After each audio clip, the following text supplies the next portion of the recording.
नमस्कार। Study IQ PCS में आप सभी का बहुत बहुत स्वागत है। मेरा नाम दिव्यांश शुक्ला है और मैं आप सभी के लिए डेली एनवायरमेंट इकोलॉजी की क्लासेस लेकर के आता हूं। मेरी क्लासेस का टाइमिंग मॉर्निंग में 10 to 11 AM के बीच में है।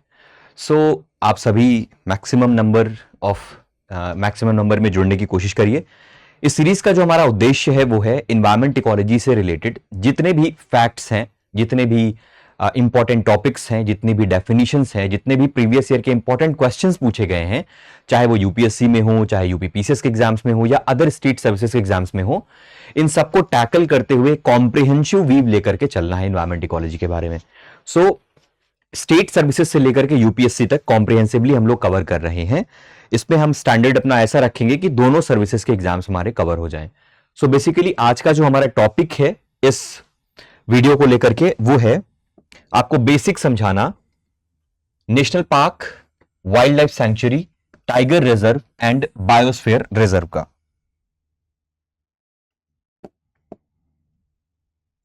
ओके, हमको national park, wild life sanctuary, tiger reserve and biosphere reserve in सब के बीच का डिफरेंस समझना है कि ये सब जो टर्म्स होते हैं बेसिकली होते तो कंजर्वेशन के लिए ही हैं। किसी जीव को संरक्षण देना हो या किसी वनस्पति की प्रजाति को, किसी वेजिटेशन को संरक्षण देना हो या किसी पर्टिकुलर एरिया को संरक्षण देना हो, इन सब के लिए ये कंजर्वेशन मेथड्स होते हैं। लेकिन इनमें डिफरेंस क्या होता है? क्या अंतर होता है एक नेशनल पार्क से वाइल्ड लाइफ सेंचुरी के बीच में, या क्या अंतर होता है एक वाइल्ड लाइफ सेंचुरी और टाइगर रिजर्व में, क्या अंतर होता है टाइगर रिजर्व और बायोस्फीयर रिजर्व में? ठीक है, तो इन सब बेसिक जो हमारे क्वेश्चंस हैं उनको हम लोग टैकल करते हुए चलते हैं, आगे बढ़ते हैं। चलिए अपनी क्लास को शुरू करते हैं। इस क्वेश्चन को समझने से पहले हमको एक चीज समझनी पड़ेगी कि कंजर्वेशन जो होता है, कंजर्वेशन के तरीके क्या होते हैं। बायोडायवर्सिटी को कंजर्व करने के लिए, उसको संरक्षित करने के लिए, जैव विविधता को संरक्षित करने के क्या तरीके होते हैं? तो दो मेथड हम लोग अपनाते हैं। एक होता है इन सितु कंजर्वेशन और एक होता है एक्स सितु कंजर्वेशन। इन सितु का मतलब है कि उसी प्लेस पर कंजर्वेशन करना जहां पर वो नेचुरल हैबिटेट में पाया जा रहा है। फॉर एग्जाम्पल आपको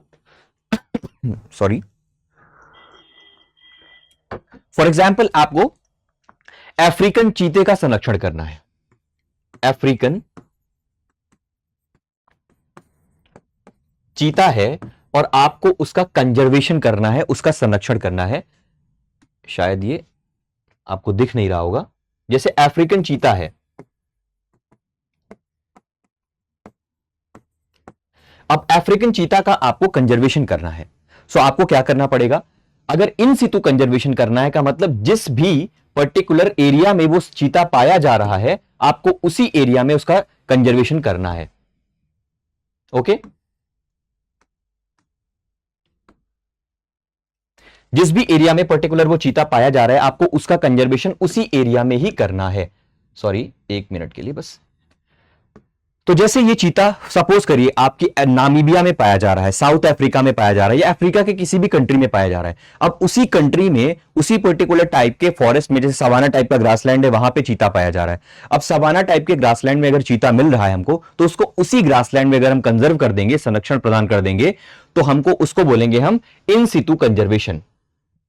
जैसे हमने बंगाल टाइगर को सुंदरबन वाले एरिया में कंजर्वेशन प्रोवाइड कर दिया, इन सितु कंजर्वेशन हो गया। बट अगर उसी बंगाल टाइगर को हम सुंदरबन वाले फॉरेस्ट एरिया से लेकर के कहीं किसी पर्टिकुलर जंगल सफारी में या किसी ऐसे नेशनल पार्क में या किसी जू के अंदर हम उसको संरक्षण प्रोवाइड करें, उसको ओरिजिनल हैबिटेट से हम ले आए हैं, तो वो ऐसा कंजर्वेशन हो जाएगा एक्स सितु कंजर्वेशन।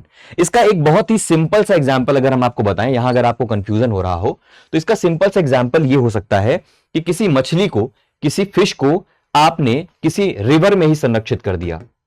जिस रिवर में या जिस लेक में या जिस ओशियन में वो पाई जा रही है, उसी में उसको हमने प्रोटेक्शन प्रोवाइड करा दिया, तो ये इन सितु कंजर्वेशन हो गया। अभी आप उसी फिश को पकड़ करके लाए, आपने घर में अपने एक्वेरियम बना दिया, अब आपने उस एक्वेरियम में उसको रख दिया, तो ये हो गया एक्स सितु कंजर्वेशन। मतलब आपने उसके ओरिजिनल हैबिटेट से, उसके मूल निवास स्थान से हटा करके उसको किसी नए निवास स्थान में, जो आपने उसको बनाया है, जो नेचुरल प्रकृति से भिन्न है वो, और under the guidance of human being के अंडर में आपने उसको रखा है, तो उसको बोलते हैं एक्स सितु कंजर्वेशन। इसके और भी एग्जांपल्स बहुत सारे हो सकते हैं, जैसे इसका एक एग्जांपल बॉटेनिकल गार्डन भी हो सकता है।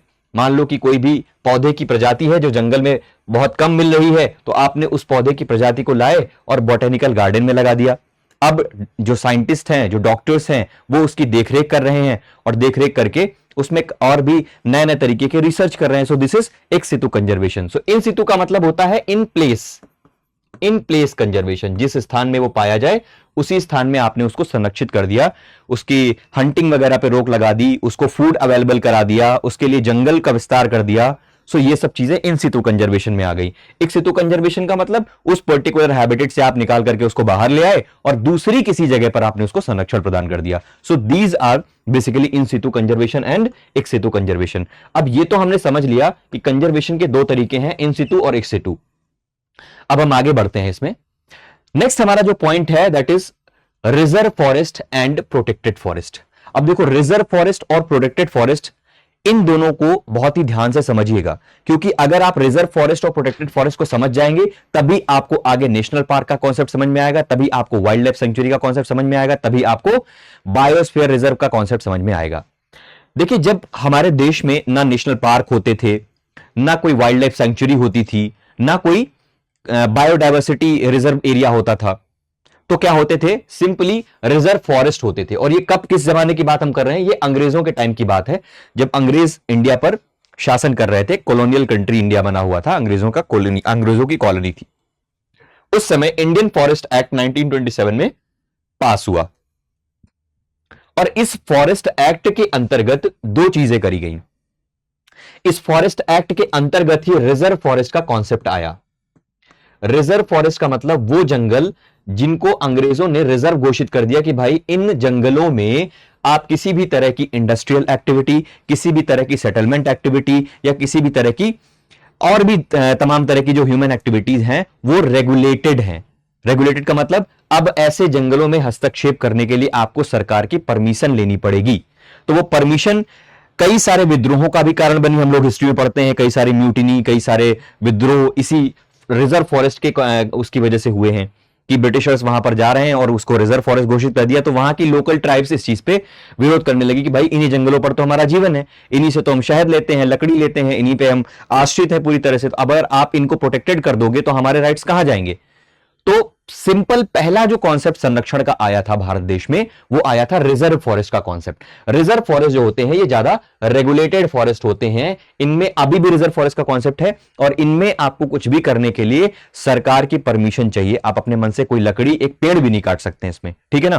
तो ये रिजर्व फॉरेस्ट होते हैं। हालांकि इसी रिजर्व फॉरेस्ट में forest act, forest dwellers act जो बाद में आया था, फॉरेस्ट ड्वेलर्स एक्ट में जो जंगल में रहने वाले कुछ नेटिव स्पीसीज हैं, जैसे कि आदिवासी समुदाय के लोग हैं, उनको कुछ अधिकार दिए गए हैं कि वो माइनर फॉरेस्ट का कलेक्शन कर सकते हैं। देखो, माइनर फॉरेस्ट प्रोड्यूस और मेजर फॉरेस्ट प्रोड्यूस दो तरह की चीजें होती हैं।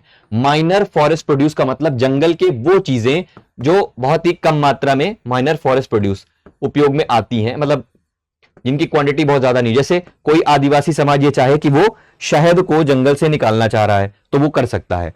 तो फॉरेस्ट प्रोड्यूस जो होता है, यानी जंगल जो भी उत्पादन कर रहा है, उसको हम दो पार्ट में डिवाइड कर सकते हैं। फॉरेस्ट प्रोड्यूस जो है इसको हम दो पार्ट में डिवाइड कर सकते हैं। एक है माइनर फॉरेस्ट प्रोड्यूस और एक है major forest produce. Minor forest produce में क्या आता है? तो माइनर फॉरेस्ट प्रोड्यूस में आता है आपका, जैसे किसी पेड़ की सूखी हुई टहनियां आपने तोड़ ली, काट ली, ब्रांचेस हो गई है ना, जैसे आपने हनी ले लिया, जैसे जो बहुत सारे तेंदू वगैरह के पत्ते होते हैं जिनसे बीड़ी बनाई जाती है, ये सब हो गया। तो ये सब जो होती है, या किसी छोटे से लेक या तालाब से मछली पकड़ ली, फिशिंग। लेकिन फिशिंग ये कैसी है? ये सब्सिडेंस फिशिंग होनी चाहिए, ये नहीं कॉमर्शियल फिशिंग करने लगे आप। मतलब सिर्फ जीवन निर्वाह के लिए जो मछली पकड़ते हैं, 2 4 5 10 मछलियां पकड़ ली अपने भोजन के लिए। ऐसा नहीं कि आप कॉमर्शियली किसी बड़ी सी लेक को पूरी तरह से उसमें कॉमर्शियल फिशिंग करने लगे हैं, ठीक है ना? तो ये सब नहीं कर सकते। तो ये माइनर फॉरेस्ट प्रोड्यूस के अंतर्गत आता है। मेजर फॉरेस्ट प्रोड्यूस में क्या आता है? तो मेजर फॉरेस्ट प्रोड्यूस में आता है जैसे आपने माइनिंग की एक्टिविटी करनी है, ठीक है, आपने जंगल में माइनिंग करनी है, आपको कोई जंगल में बड़े लेवल पर आपको लकड़ी काटनी है, एफॉरेस्टेशन करना है, सॉरी डिफॉरेस्टेशन करना है, ठीक है। सो ये सब मेजर फॉरेस्ट प्रोड्यूस में आते हैं, जहां पर कोई मेजर इकोनॉमिक एक्टिविटी आप करते हैं। तो ऐसे मेजर फॉरेस्ट प्रोड्यूस बैंड है पूरी तरह से इन रिजर्व फॉरेस्ट में। माइनर फॉरेस्ट प्रोड्यूस कर सकते हैं, वो भी सिर्फ उन जगहों पर जहां पर अनुमति मिली हुई है। ये रेगुलेटेड चीजें होती हैं, ठीक है ना, अपने मन से आप कुछ भी नहीं कर सकते हो। ये होता है इंडियन फॉरेस्ट एक्ट 1927 के अंतर्गत ये शक्तियां प्राप्त हैं। किसको प्राप्त हैं? तो स्टेट गवर्नमेंट जो है ना, राज्य जो सरकार है, स्टेट गवर्नमेंट किसी भी फॉरेस्ट को रिजर्व फॉरेस्ट घोषित कर सकती है। रिजर्व फॉरेस्ट घोषित कर सकती है। कौन सी गवर्नमेंट? स्टेट गवर्नमेंट, ध्यान रखना। अगर कोई फॉरेस्ट रिजर्व फॉरेस्ट के अंतर्गत आता है तो वहां पर इकोनॉमिक एक्टिविटीज बिल्कुल मिनिमम हो जाएंगी और रेगुलेटेड हो जाएंगी, यानी हर एक इकोनॉमिक एक्टिविटी के लिए आपको सरकार की परमिशन चाहिए होगी। यहां तक सबको क्लियर है? अब बात करते हैं प्रोटेक्टेड फॉरेस्ट की। बेसिकली रिजर्व फॉरेस्ट और प्रोटेक्टेड फॉरेस्ट दोनों में एक अंतर है, डिग्री ऑफ प्रोटेक्शन का। रिजर्व फॉरेस्ट जो होता है इसमें प्रोटेक्शन ज्यादा होता है। समझिएगा बात, रिजर्व फॉरेस्ट में डिग्री ऑफ प्रोटेक्शन ज्यादा होता है प्रोटेक्टेड फॉरेस्ट के कंपैरिजन में। प्रोटेक्टेड फॉरेस्ट में सिर्फ उसको प्रोटेक्टेड फॉरेस्ट की एक संज्ञा दे दी जाती है, लेकिन उसमें इकोनॉमिक एक्टिविटी को इस लेवल पर रेगुलेट नहीं किया जाता जितना रिजर्व फॉरेस्ट में किया जाता है, ठीक है। तो डिग्री ऑफ प्रोटेक्शन का अंतर है दोनों में। नेक्स्ट पॉइंट पे हम अपने आते हैं, जो हमारा नेक्स्ट टॉपिक है वो क्या है? नेक्स्ट है हमारा वाइल्ड लाइफ। अब देखिए, ये रिजर्व फॉरेस्ट का आप कॉन्सेप्ट समझ गए कि ये पहली अवस्था थी। It was the first stage जिसमें किसी भी जगह को हम कंजर्वेशन प्रोवाइड करा रहे हैं, किसी भी जगह को हम संरक्षण प्रोवाइड करा रहे हैं। तो सबसे पहला संरक्षण हमने फॉरेस्ट को प्रोवाइड किया। अब जब फॉरेस्ट प्रोटेक्टेड हो गए हैं तो अब फॉरेस्ट के बाद नंबर किसका है? उस फॉरेस्ट में रहने वाले वन्य जीवों का, ठीक है। तो उस फॉरेस्ट में रहने वाले वन्य जीवों का, तो इसकी वजह से फिर कॉन्सेप्ट आया वाइल्ड लाइफ सेंचुरीज का। हालांकि ये कॉन्सेप्ट काफी बाद में आया है। फॉरेस्ट जो एक्ट है वो तो 1927 में आ गया था, लेकिन जो वाइल्ड लाइफ सेंचुरी का कॉन्सेप्ट है ये वाइल्ड लाइफ प्रोटेक्शन एक्ट 1972 के अंतर्गत आया है, 1972 के अंतर्गत। जो वाइल्ड लाइफ प्रोटेक्शन एक्ट है इसके बारे में हम लोगों ने डिटेल में क्लास कर रखी है। आप जा सकते हैं, हमारी प्लेलिस्ट को देख सकते हैं। प्लेलिस्ट में जाकर के आप कई सारे सीक्वेंस में वीडियोस पढ़े, उसमें आप देख सकते हैं। जो वाइल्ड लाइफ प्रोटेक्शन एक्ट वाली क्लास है उसको आप देख सकते हैं। उसमें हमने कई सारे एक्ट कवर किए थे, wild life protection act, environment protection act, water pollution and prevention of control act, prevention and control of pollution act, ये सारी चीजें, air prevention and control of pollution act, ये सब सारे एक्ट हमने वहां पर कवर किए थे। तो आप हमारी प्लेलिस्ट में जा सकते हैं, वहां से आप देख सकते हैं इन चीजों को। तो वाइल्ड लाइफ सेंचुरी की अगर हम बात करें तो वाइल्ड लाइफ सेंचुरी किसके अंतर्गत स्टैब्लिश की जाती, स्थापित की जाती, सबसे पहले ये याद रखना है आपको। Wild life sanctuary wild life protection act के अंतर्गत स्थापित की जाती है, ये ध्यान रखना है। Under a notification by state government. इसके लिए नोटिफिकेशन कौन निकालता है? राज्य सरकार निकालती है, ठीक है। तो राज्य सरकार के नोटिफिकेशन के अंतर्गत वाइल्ड लाइफ सेंचुरी स्थापित की जाती है। अब वाइल्ड लाइफ सेंचुरी का उद्देश्य क्या होता है? वाइल्ड लाइफ सेंचुरी का उद्देश्य होता है उस जगह के वाइल्ड लाइफ जो भी है, वाइल्ड लाइफ में आपका जीवन, पेड़ों का भी है, पेड़ पौधों का भी जीवन है, उनको भी संरक्षण प्रदान है, और पशुओं को भी संरक्षण प्रदान है। तो वाइल्ड लाइफ प्रोटेक्शन एक्ट के अंतर्गत वाइल्ड लाइफ सेंचुरीज 1972 में स्टैब्लिश करी गई स्टेट गवर्नमेंट के द्वारा, ठीक है। अब इनको मैनेज कौन करता है वाइल्ड लाइफ सेंचुरीज को? तो इसके लिए चीफ वाइल्ड लाइफ वार्डन की नियुक्ति की जाती है, जो राज्य सरकार करेगी, ठीक है। ये आईएफएस ऑफिसर्स होते हैं basically. Chief wild life warden जो होता है ये मैनेज करता है वाइल्ड लाइफ सेंचुरीज को। इसके बाद इसका उद्देश्य क्या होता है? To provide safeguard to wildlife property. ये हमने आपको बता ही दिया कि वन्य जीव जो है, वन्य जीव को संरक्षण प्रदान करना इसका उद्देश्य होता है। और वाइल्ड लाइफ जो सेंचुरीज होती हैं, they are strictly regulated. Strictly regulated का मतलब इनके जो अंदर एक्टिविटीज होती हैं ये पूरी तरह से रेगुलेटेड होती हैं, और इसमें चीफ वाइल्ड लाइफ वार्डन जो होता है इसकी बहुत मुख्य भूमिका होती है। बेसिकली इन एक्टिविटी को करने से पहले, वाइल्ड लाइफ सेंचुरी में एक्टिविटीज करने से पहले आपको चीफ वाइल्ड लाइफ वार्डन की परमिशन लेनी पड़ेगी, अदरवाइज यहां पर भी आप बहुत बड़ी मानव एक्टिविटीज नहीं कर सकते हैं। हालांकि जो वाइल्ड लाइफ सेंचुरी है, अगर इसके अंतर्गत, जैसे मान लो कि किसी भी एक एरिया को वाइल्ड लाइफ सेंचुरी घोषित कर दिया गया, इसके अंतर्गत बहुत पहले से कोई आदिवासी समाज रहता आ रहा है या कोई गांव रहता आ रहा है, तो कोशिश ये की जाएगी पहले कि इस वाइल्ड लाइफ सेंचुरी से उनको विस्थापित करा दिया जाए, किसी और जगह पर उस गांव को बसा दिया जाए। लेकिन अगर वो लोग नहीं मान रहे हैं तो उनको रहने की परमिशन दी जा सकती है, ठीक है। यानी वाइल्ड लाइफ सेंचुरी में सेटलमेंट हो सकता है, ठीक है। वैसे तो कोशिश करेगी सरकार कि उनको रिहैबिलिटेट करा दिया जाए, किसी दूसरी जगह पर विस्थापित कर दिया जाए, ठीक है, बट स्टिल अगर वो लोग इस चीज का विरोध कर रहे हैं तो ये परमिशन दी जा सकती है कि वाइल्ड लाइफ सेंचुरी में लोग रह सकते हैं, सेटलमेंट हो सकता है। अब अगली जो हमारी स्थिति है वाइल्ड लाइफ सेंचुरी के बाद, वो है हमारी टाइगर रिजर्व की। अब देखो टाइगर रिजर्व कैसे बने, तो वाइल्ड लाइफ सेंचुरीज के अंतर्गत भी टाइगर रिजर्व बनाए जा सकते हैं, नेशनल पार्क में भी कोई टाइगर रिजर्व बनाया जा सकता है। टाइगर रिजर्व का कॉन्सेप्ट अलग है। टाइगर रिजर्व बेसिकली नाम से ही समझ में आ रहा है कि टाइगर्स को संरक्षित करने के लिए बनाया गया है। तो ये पावर कहां से लेगा, तो टाइगर रिजर्व जो है ये भी वाइल्ड लाइफ प्रोटेक्शन एक्ट 1972 के अंतर्गत ही कॉन्स्टिट्यूट किया गया था। हालांकि टाइगर रिजर्व नहीं बनाया गया था इस एक्ट के अंतर्गत, बल्कि इस एक्ट के अंतर्गत हमने आपको पढ़ाया था एक अथॉरिटी बनाई गई थी जिसका नाम था एनटीसीए। एनटीसीए बनाई गई थी वाइल्ड लाइफ प्रोटेक्शन एक्ट 1972 1972 के अंतर्गत। एनटीसीए का मतलब national tiger conservation authority. National tiger conservation authority, ये जो नेशनल टाइगर कंजर्वेशन अथॉरिटी है इसको बनाया गया है इसी वाइल्ड लाइफ प्रोटेक्शन एक्ट के अंतर्गत। यानी अब जो ये नेशनल टाइगर कंजर्वेशन अथॉरिटी है इसका प्रोजेक्ट है क्या, प्रोजेक्ट टाइगर।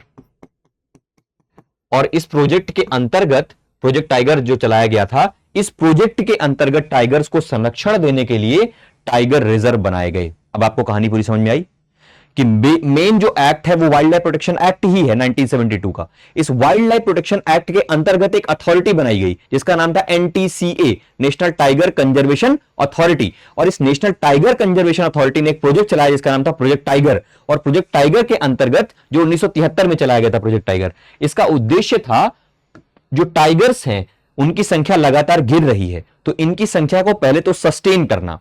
तो प्रोजेक्ट टाइगर का उद्देश्य है कि उन कारणों का पता लगाओ जिनकी वजह से टाइगर्स की पॉपुलेशन कम हो रही है। तो उनके बहुत सारे कारण थे, जैसे सबसे बड़ा कारण था पोचिंग, हंटिंग है ना जिसको बोलते हैं। तो इलीगल जो हंटिंग हो रही थी वो एक कारण था।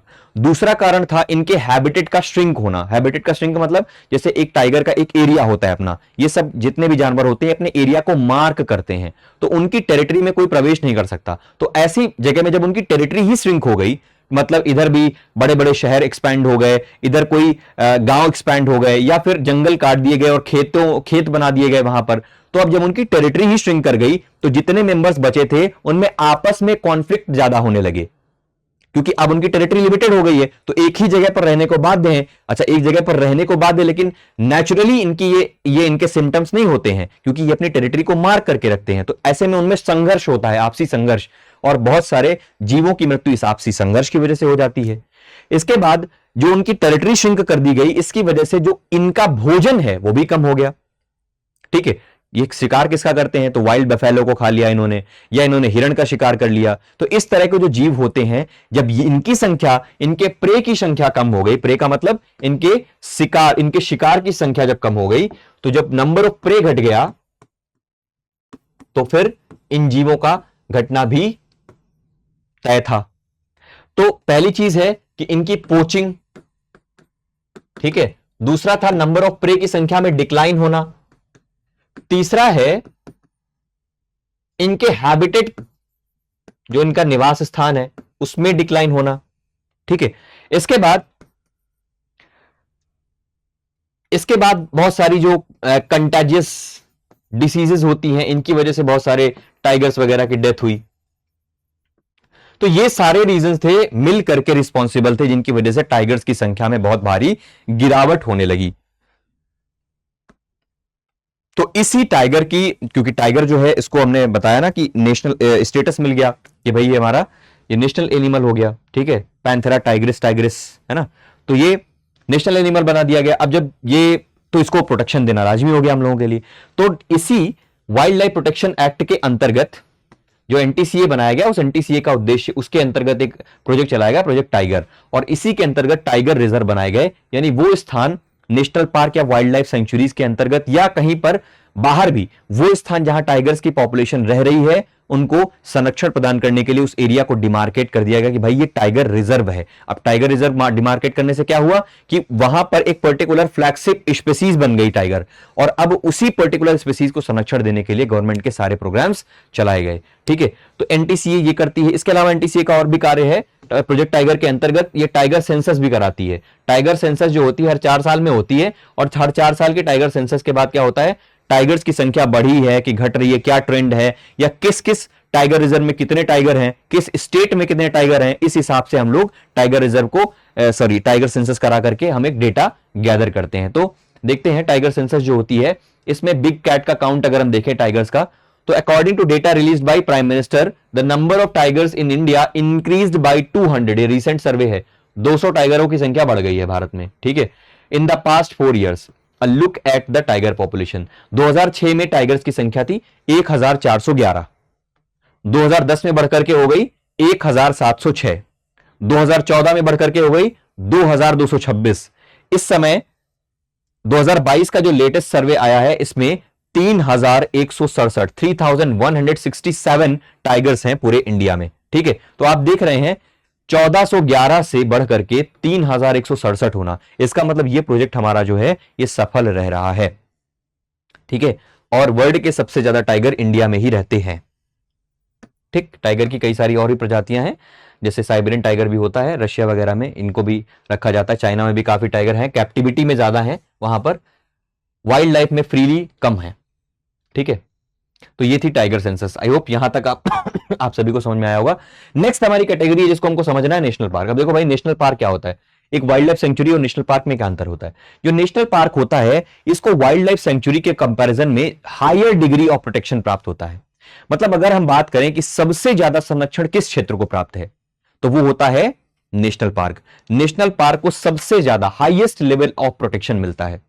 ठीक है, नेशनल पार्क किसके अंतर्गत बनाया गया, तो ये भी वाइल्ड लाइफ प्रोटेक्शन एक्ट 1972 के अंतर्गत ही बनाया गया है। तो यहां पर आप देख रहे हैं वाइल्ड लाइफ प्रोटेक्शन एक्ट कितना इंपॉर्टेंट है।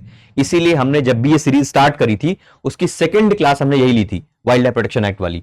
ठीक है, तो under wildlife protection act 1972 इसको भी स्थापित किया गया, नेशनल पार्क को भी। अब नेशनल पार्क में क्या होता है, कोई राइट परमिटेड नहीं होता, कोई राइट परमिटेड नहीं होता नेशनल पार्क में, ये स्ट्रिक्टली रेगुलेटेड होते हैं, और इसमें यहां तक ये भी नहीं होता कि कोई ह्यूमन सेटलमेंट भी किया जा सके। तो नेशनल पार्क जो होते हैं कंप्लीटली आइसोलेट कर दिए जाते हैं ह्यूमन इंटरफेरेंस से। वहां सिर्फ और सिर्फ उन्हीं ऑफिसर्स की या उन्हीं देखरेख करने वाले फॉरेस्ट गार्ड्स की गाड़ियां जाती हैं, या वो पैदल जाते हैं और वो जाकर के सर्वे करते रहते हैं, रिसर्च वगैरह करते रहते हैं। अदरवाइज कोई ह्यूमन का इंटरफेरेंस वहां पर जो है वो वैलिड नहीं होता है। तो नेशनल पार्क को हाईएस्ट लेवल ऑफ प्रोटेक्शन मिलता है, सबसे ज्यादा प्रोटेक्शन। ठीक है, no livestock grazing shall also be permitted. अब यहां पर आप चरवाहा जो होते हैं, जो अपनी गायों को, भेड़ों को, बकरियों को, भैंसों को चराने के लिए ले जाते हैं, ये सब कोई ग्रेजिंग वेजिंग की एक्टिविटी यहां पर नहीं होती है। यहां पर से आप कुछ भी एक्टिविटी नहीं कर सकते, कोई माइनर फॉरेस्ट वगैरह, प्रोड्यूस वगैरह भी आप नहीं ले सकते हैं। In case of national park boundaries are clearly demarcated. हाँ, वाइल्ड लाइफ सेंचुरी जो होती है इसमें बाउंड्रीज जो होती हैं ये क्लियरली डिमार्केटेड नहीं होती। एक बफर जोन होता है कि भाई यहां से स्टार्ट हो रहा है वाइल्ड लाइफ सेंचुरी, बट यहां पर क्लियरली मेंशन होता है कि नेशनल पार्क इस एरिया में डिमार्केट कर दिया जाता है, यहां तक नेशनल पार्क की बाउंड्रीज हैं, तो यहां तक कोई भी ह्यूमन एक्टिविटी पूरी तरह से प्रतिबंधित है। सिर्फ चीफ वाइल्ड लाइफ वार्डन ही होता है जो इनको रेगुलेट कर सकता है। तो ये होता है नेशनल पार्क।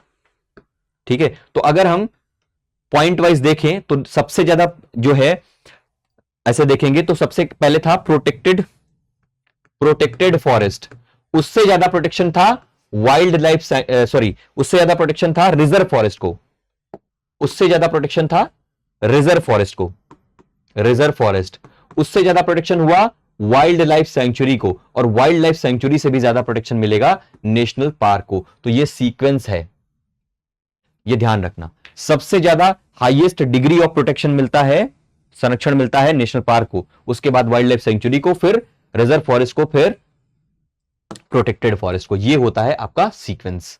ठीक है, अभी देखिए नेशनल पार्क में कुछ और चीजें हम लोग देख लेते हैं। नेशनल पार्क के आगे एक और भी कॉन्सेप्ट आपका आता है जिसका नाम है biosphere reserve. Biosphere reserve basically, biosphere reserve ये बाद में, काफी बाद में आया। इसका कॉन्सेप्ट दिया यूनेस्को ने यूनेस्को ने एक मैन एंड बायोस्फीयर नाम का प्रोजेक्ट चलाया था, MAB, मैन एंड बायोस्फीयर। तो यूनेस्को के द्वारा दिया गया, बेसिकली क्रिएटेड अंडर यूनेस्कोज मैब प्रोग्राम। मैब का मतलब होता है मैन एंड बायोस्फीयर। ये मैब प्रोजेक्ट है, ठीक है। बायोस्फीयर रिजर्व जो है भारत में, A biosphere reserve in India may have one or more national parks of wildlife sanctuary। Biosphere reserve basically ज्यादा बड़ा एक कॉन्सेप्ट है। इस बायोस्फीयर रिजर्व के अंतर्गत कई सारे वाइल्ड लाइफ सेंचुरीज हो सकती हैं, कई सारे नेशनल पार्क्स वगैरह हो सकते हैं। तो बायोस्फीयर रिजर्व जो है इसको कई सारी जोन्स में बांटा गया है। अभी जोन्स को हम आगे पढ़ेंगे, पहले तो थोड़ा सा और देख लेते हैं इसमें। ये जो बायोस्फीयर रिजर्व है बेसिकली इसमें सिविल स्ट्रेटजी का फॉलो किया गया। अगर आपसे क्वेश्चन आ जाता है कि सिविल स्ट्रेटजी किस फील्ड से रिलेटेड है, यूपीएससी इस तरह के क्वेश्चन काफी पूछ लेती है कि civil strategy is related to which field, तो आप इन्वायरमेंट वाला फील्ड लगा देंगे, या अगर ऑप्शन में इससे रिलेटेड कुछ है। सिविल स्ट्रेटजी क्या थी? सिविल स्ट्रेटजी बायोडायवर्सिटी को बचाने के लिए एक आपका तरीका था, और उसी तरीके के अंतर्गत ही यह बताया गया कि भाई एक एरिया को हम 3 जोन में बांट दें, अगर किसी भी संरक्षित एरिया को 3 जोन में बांट दें। अब वो 3 जोन कैसे होते हैं? कोर एरिया, बफर एरिया और ट्रांजिशन जोन, ठीक है। ये 3 जोन में बांट देंगे। कोर एरिया का मतलब ऐसा एरिया जो जिसको सबसे ज्यादा संरक्षण प्रदान हो। अभी आगे हम इसके बारे में डिटेल से डिस्कस करते हैं। चलिए, ये देखिए जोनिंग है जो सिविल स्ट्रेटजी की हम बात कर रहे थे। तो इसमें 3 बेसिकली चीजें होती हैं। आपको बीच में जो सबसे डार्क ग्रीन कलर का एरिया दिख रहा होगा, दिस इज कोर एरिया। ये हमारा कोर एरिया है। ये कोर एरिया जो होता है ये सबसे ज्यादा रेगुलेटेड और रिस्ट्रिक्टेड एरिया होता है। यहां पर ह्यूमन एक्टिविटी अलाउड नहीं होती है, ठीक है। यहां पर सिर्फ और सिर्फ हमने बताया ना कि जो वही लोग जा सकते हैं जो गवर्नमेंट ऑफिशियल्स हैं, जो परमिटेड हैं, तो वो जो जा सकते हैं और रिसर्च एक्टिविटी करते हैं वहां पर। या वो मान लो कि किसी उनको देखना है कि भाई कोई जानवर घायल तो नहीं है, उसको इलाज की जरूरत तो नहीं है। अगर ऐसा होता है तो ट्रैंक्विलाइजर लगा करके उसको बेहोश करके वो वापस से ट्रीटमेंट करके उसी एरिया में पहुंचा देते हैं। या देखते हैं कि यहां कोई पोचर वगैरह तो नहीं पहुंच गया, कोई हंटर वगैरह तो नहीं है। इन चीजों को वो गार्डिंग करते हैं, बेसिकली गार्डिंग की एक्टिविटीज अलाउड है। या फिर आप कह सकते हैं कि कोई रिसर्च की एक्टिविटी उनको करनी है तो वो अलाउड है। जैसे कि उनको काउंट करना है कि नंबर ऑफ टाइगर्स बढ़ रहे हैं कि घट रहे हैं, या नंबर ऑफ एलिफेंट्स बढ़ रहे हैं कि घट रहे हैं, कोर एरिया में सब कुछ ठीक ठाक है कि नहीं है, ठीक है। तो ये चीजें सिर्फ होती हैं। तो कोर एरिया जो होता है ये आपका मॉनिटर्ड एरिया होता है, और इसमें बहुत ही ज्यादा रेगुलेटेड चीजें होती हैं। जो चीजें होती बहुत ज्यादा रेगुलेटेड तरीके से की जाती हैं। इसके बाद इस कोर एरिया के बाहर आप देख रहे होंगे एक नेक्स्ट चीज है जिसका नाम है बफर जोन। तो कोर एरिया हमने पढ़ लिया, अब बफर जोन की बात करते हैं। बफर जोन का मतलब यह होता है, यह बाहरी वर्ल्ड से ट्रांजिशन जोन से कोर एरिया को अलग करता है। इसमें बफर जोन में, यह बफर जोन जो होता है ये बेसिकली आपके कोर एरिया से सटा हुआ भाग होता है, जुड़ा हुआ भाग होता है। देखिए ये कोर एरिया है, इसी से सटा हुआ भाग है बफर जोन। बफर जोन में आपकी रिसर्च की एक्टिविटी तो हो ही सकती है।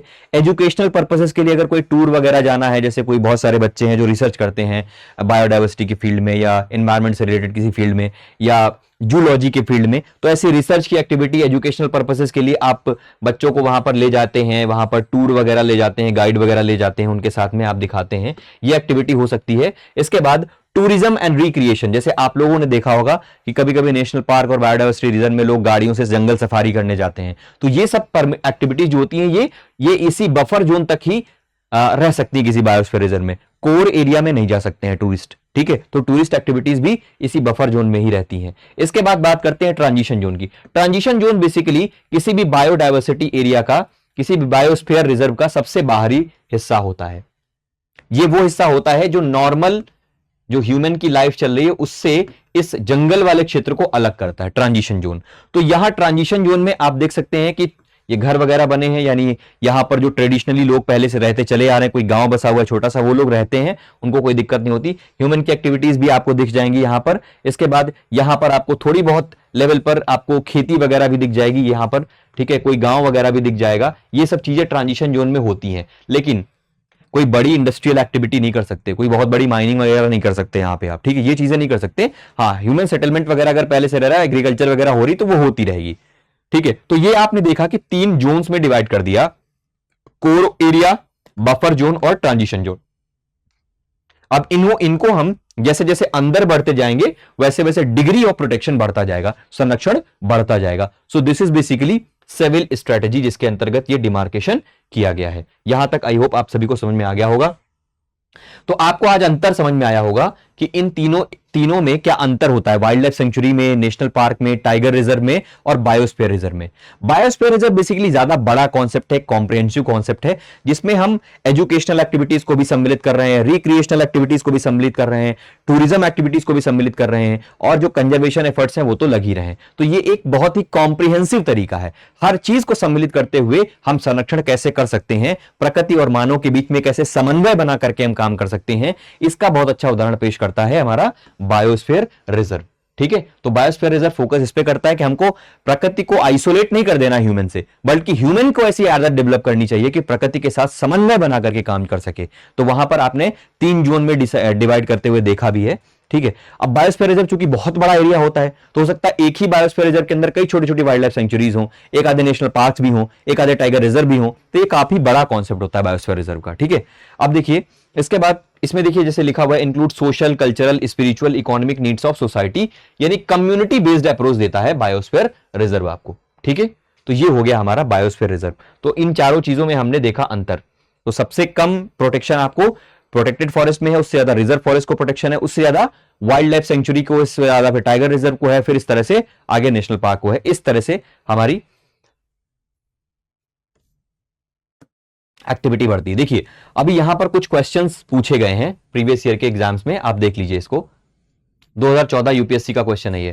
क्वेश्चन क्या कह रहा है, the most important strategy for the conservation of biodiversity together with traditional human life is the establishment of. देखो इस क्वेश्चन को ध्यान से पढ़ना, इन सब में जितने भी चीजें लिखी हुई गई हैं ये सारे कंजर्वेशन मेथड्स हैं। जैसे आप नेशनल पार्क हमने बताया ही, वाइल्ड लाइफ सेंचुरी में बता चुके हैं। बॉटेनिकल गार्डन में क्या करते हैं, तो बॉटेनिकल गार्डन में बेसिकली बॉटनी की जो चीजें होती हैं, वनस्पतियां जो होती हैं, इनको हम प्रोटेक्ट करके रखते हैं। ठीक है, तो ये बॉटेनिकल गार्डन होता है। तो इन सब में क्या कह रहा है, conservation of biodiversity together with traditional human life, मतलब ह्यूमन लाइफ को साथ में मिला करके भी चलें और कंजर्वेशन भी करें। ऐसा इनमें सबसे बेस्ट मेथड क्या हो सकता है, या मोस्ट इंपॉर्टेंट स्ट्रेटजी क्या हो सकती है। तो हमने अभी अभी आपको बताया कि बायोडाइवर्सिटी रिजर्व जो होता है ये एक कॉम्प्रिहेंसिव तरीके से डील करता है कि भाई ह्यूमन के साथ साथ प्रकृति को कैसे लेकर के चलना है। तो इसमें आंसर क्या होगा, सिंपल सा आंसर है आपका, आप बायोडाइवर्सिटी रिजर्व लगा देंगे। ठीक है, इसके बाद एक और बहुत इंपॉर्टेंट चीज है, इसका नाम है इको सेंसिटिव जोन। इसको पढ़ना बहुत जरूरी है, बिकॉज ये चर्चा में बहुत रहता है। अभी सुप्रीम कोर्ट ने एक निर्णय दिया है इको सेंसिटिव जोन पे कि भाई कोई भी अगर इकोलॉजिकली सेंसिटिव जोन है, कोई नेशनल पार्क, कोई वाइल्ड लाइफ सेंचुरी है, कोई बायोस्फीयर रिजर्व है, तो उसके 1 किलोमीटर के दायरे में चारों तरफ ये कंपलसरी है कि आपको उस एरिया को इको सेंसिटिव जोन घोषित करना पड़ेगा। ठीक है, ये सुप्रीम कोर्ट का निर्णय है, 2022 में आया था। ठीक है, अभी देखिए चलिए इको सेंसिटिव जोन को भी पढ़ लेते हैं।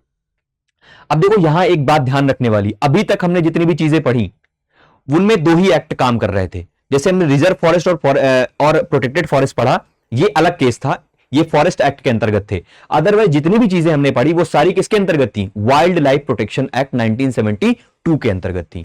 लेकिन इको सेंसिटिव जोन जो है ये वाइल्ड लाइफ प्रोटेक्शन एक्ट के अंतर्गत ना आकर के किस एक्ट के अंतर्गत आता है, इन्वायरमेंट प्रोटेक्शन एक्ट के अंतर्गत आता है। तो यहीं पर ही यूपीएससी गेम खेलती है, क्वेश्चन फंसाने के चांस यहीं से होते हैं। आपको लगेगा कि भाई जितने भी प्रोटेक्टेड चीजें हैं वो तो wild life sanctuary, wild life protection act के अंतर्गत आती हैं, और वो इको सेंसिटिव का बीच में ऑप्शन दे देगा। तो इको सेंसिटिव जोन है ये इन्वायरमेंट प्रोटेक्शन एक्ट 1986 के अंतर्गत आता है, ये वाइल्ड लाइफ प्रोटेक्शन एक्ट 1972 के अंतर्गत नहीं डिमार्केट किया जाता। अब इको सेंसिटिव जोन क्या होते हैं, बेसिकली इको सेंसिटिव जोन का मतलब कोई भी ऐसा एरिया जहां बायोडाइवर्सिटी काफी अच्छी है और जो इकोलॉजिकली बहुत ही ज्यादा फ्रेजाइल क्षेत्र है, बहुत ही ज्यादा नाजुक एरिया है, जहां पर अगर थोड़ी सी भी ह्यूमन एक्टिविटीज को हम गलत तरीके से कर देंगे तो बहुत बड़ा एरिया प्रभावित हो जाएगा, उसको बोलते हैं इको सेंसिटिव जोन। जैसा रिसेंटली अगर हम बात करें तो ministry of environment, forest and climate change ने क्या किया है, जो भागीरथी वाला एरिया है ना आपका, भागीरथी इको सेंसिटिव जोन को अभी नया एक इको सेंसिटिव जोन घोषित किया गया है। ये आपकी जो गौमुख है ना, जहां से गंगा नदी निकलती है, गौमुख से लेकर के उत्तर काशी के बीच का पूरा एरिया इको सेंसिटिव जोन कर दिया। क्योंकि ग्लोबल वार्मिंग बहुत ज्यादा हो रही है, क्लाइमेट चेंज हो रहा है, तो ये जो ग्लेशियर है ना ये बहुत तेजी से पिघल रहा है। आप समझिए एक रिसर्च अभी आई थी, द हिंदू में छपी हुई थी, उसमें लिखा हुआ था कि जो ग्लेशियर है गंगोत्री ग्लेशियर, वो 22 मीटर पर ईयर के हिसाब से रिसीड कर रहा है, पीछे जा रहा है। आप समझिए कितनी तेजी से 22 मीटर पर ईयर के हिसाब से कम हो रहा है। तो इसलिए इस एरिया को इको सेंसिटिव जोन घोषित कर दिया गया है। तो देखते हैं इको सेंसिटिव जोन का और बाकी क्या इसमें डेटा है। National wild life action plan 2002 से 2016 of MOEF stipulated that state governments should declare land falling within 10 km of boundaries of national parks and wildlife sanctuaries as eco-fragile zones of ESZ, eco sensitive zone. तो देखो ये क्या कह रहा है कि जो हमारी स्ट्रैटेजी है national wild life action plan 2002 में आया था, जो 2002 से 2016 के बीच का जो एरिया कवर करता है, मतलब 14 साल के बीच में। तो ये जो national wild life action plan ये कह रहा है कि कोई भी नेशनल पार्क हो, कोई वाइल्ड लाइफ सेंचुरी हो, कोई टाइगर रिजर्व हो, उसके आसपास का 10 किलोमीटर का एरिया ये स्टेट गवर्नमेंट की रिस्पॉन्सिबिलिटी है कि वो इको सेंसिटिव जोन घोषित करेगी। 10 किलोमीटर का एरिया। अब आप ध्यान से समझिएगा, इसके बाद क्या हो रहा है, सुप्रीम कोर्ट ने जून 2022 में एक निर्णय दिया और निर्णय में कहा कि हर एक प्रोटेक्टेड एरिया के, प्रोटेक्टेड फॉरेस्ट हो चाहे वो नेशनल पार्क हो, चाहे वाइल्ड लाइफ सेंचुरी हो, अक्रॉस द कंट्री, पूरे देश में, should have a mandatory eco sensitive zone of a minimum 1 kilometre. तो उस एरिया को थोड़ा सा कम कर दिया सुप्रीम कोर्ट ने। वहां कहा था कि भाई 10 किलोमीटर होना चाहिए, सुप्रीम कोर्ट ने कहा मिनिमम 1 किलोमीटर होना चाहिए। और ये जो थी ना, ये जो चीज है, जैसे ये चीज तो है कि स्टेट गवर्नमेंट के ऊपर थी कि भाई डिक्लेयर करना चाहिए, ऐसा स्टेट गवर्नमेंट के ऊपर छोड़ दिया गया कि आपको डिक्लेयर करना चाहिए, बट सुप्रीम कोर्ट ने मैंडेटरी कर दिया, करना पड़ेगा। दोनों में अंतर समझ में आया? ये जो national wild life action plan है, ये एक्सपेक्ट कर रहा है स्टेट से कि हर एक national park wild life sanctuary के आसपास आपकी जिम्मेदारी है ये कि आप 10 किलोमीटर के आसपास का एरिया जो है इसको इको सेंसिटिव जोन घोषित करो। बट ये इसको छोड़ के इसके ऊपर दिया, स्टेट गवर्नमेंट के ऊपर छोड़ दिया। सुप्रीम कोर्ट ने कहा कि भाई ऐसा आपको करना ही पड़ेगा कि आपको किसी भी national park, wild life sanctuary या टाइगर रिजर्व के आसपास का 1 किलोमीटर, मिनिमम 1 किलोमीटर का एरिया आपको इको सेंसिटिव जोन बनाना पड़ेगा। मैक्सिमम आप और ज्यादा कर भी सकते हैं, बट मिनिमम 1 तो करना ही पड़ेगा। ठीक है, तो ये आपका इको सेंसिटिव जोन है। ठीक है, इससे रिलेटेड देखो एक क्वेश्चन है, पीवाईक्यू है।